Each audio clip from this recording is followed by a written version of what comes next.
Hello friends, welcome to the channel. We are today going to be talking about the 5 discovery questions that will help you nail that discovery call and probably make sure that this doesn't happen. Hi Mr. Jones, I'm so glad we were able to meet today.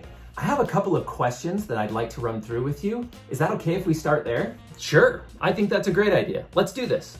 Thanks a ton. So question number 1 is, will you be paying for this solution or should I go and find your boss?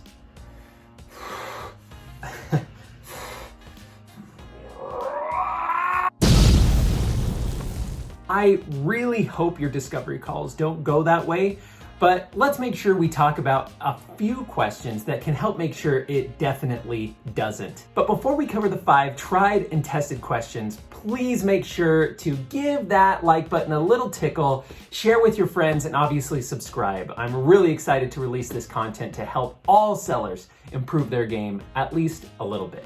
So let's jump in. The great Stephen Covey taught us that in order to be truly effective, we must seek first to understand, then to be understood. As we focus our initial sales calls on asking good questions, we can really tap into our curiosity and uncover what is important to the customer before prescribing our solution to their problem. Your questions should focus on uncovering the true needs of the organization.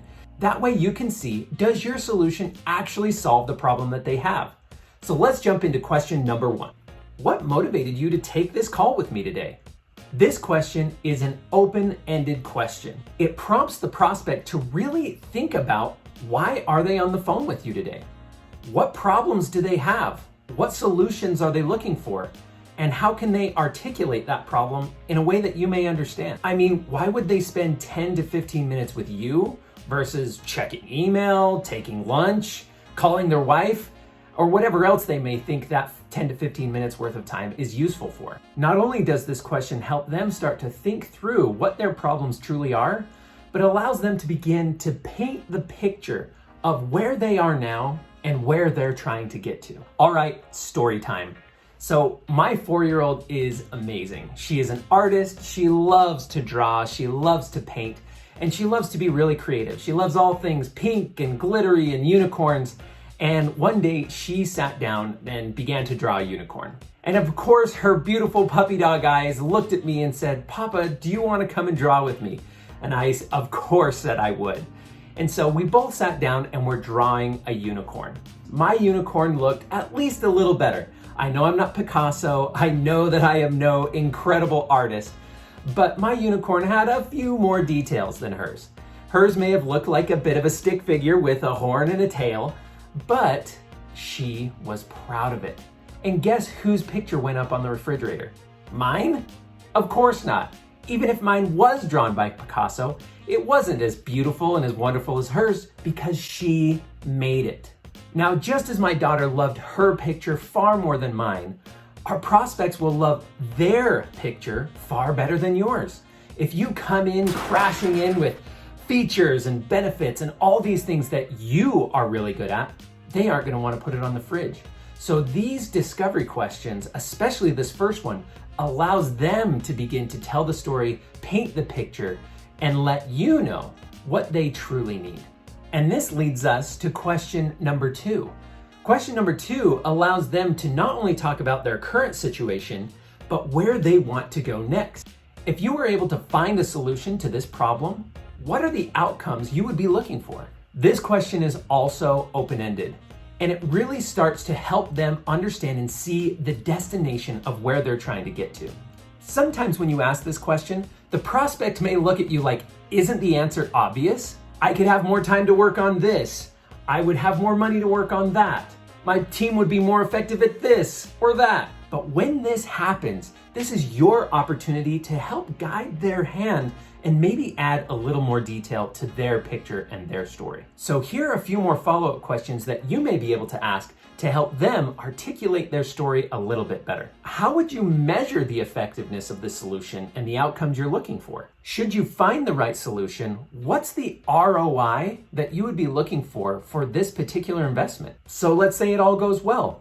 How would you calculate success? These types of follow-up questions give you the information you need so that as this deal progresses, you'll have the ammo, maybe ammo is a strong word, you'll have the information needed to go back should there be objections down the road. For example, Mr. Jones, you told me that should you find a solution to this problem, it will save your company hundreds of hours every month and millions of dollars in wasted cost. Are you sure this is something you want to postpone because of a budget issue? Now let's talk about question number 3. What happens if you don't solve this problem? This question is gold, and I'll tell you why. When we can truly understand the consequences of doing nothing, our client can articulate the urgency behind this problem.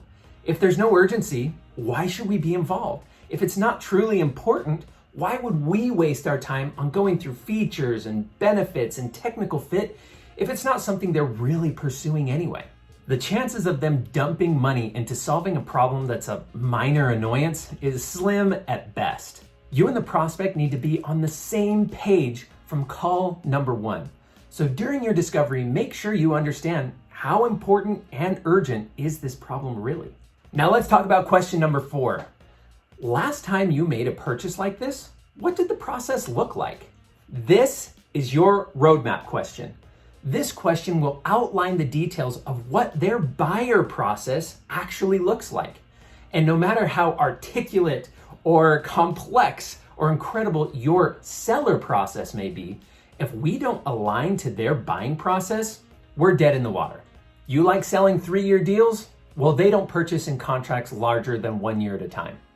You like discussing pricing after you get a demo of the product in? Well, they won't even look at your product until they know what base pricing is.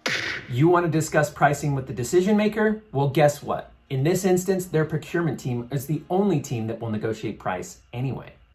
Now that's 3 strikes, and if you've hit all 3 of those, you're definitely out of this deal. Now this question will definitely require some follow-up questions, such as who's involved? What does the timeline look like? What were the challenges you faced last time you made a purchase like this? Because rarely is the decision-making process done with one person and one buyer. Now we've made it to question 5, and that question is your closer question.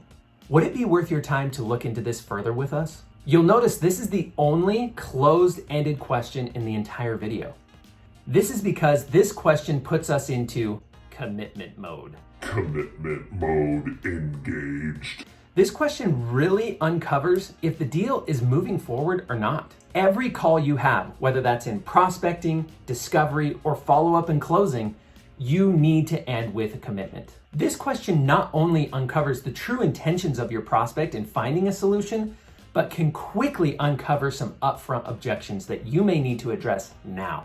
If during discovery you're receiving objections before you even get to that next call, there is obviously some work that needs to be done and some value that they need to see before you can move forward. Throughout the discovery process, make sure that you sprinkle in case studies, make sure that you sprinkle in examples, and maybe even show them a feature or two as you gain the right to ask additional questions and really discover and be curious on what type of solution they're looking for. Now we've made it to the end. If you've made it this far, thank you for joining me throughout this video. I'm so excited to work with each of you on building your sales skills and developing mastery in closing the deal, finding prospects, and building a great follow-up plan. Probably should have said those in order. Oh well. Thanks so much. Don't forget to subscribe and see you later.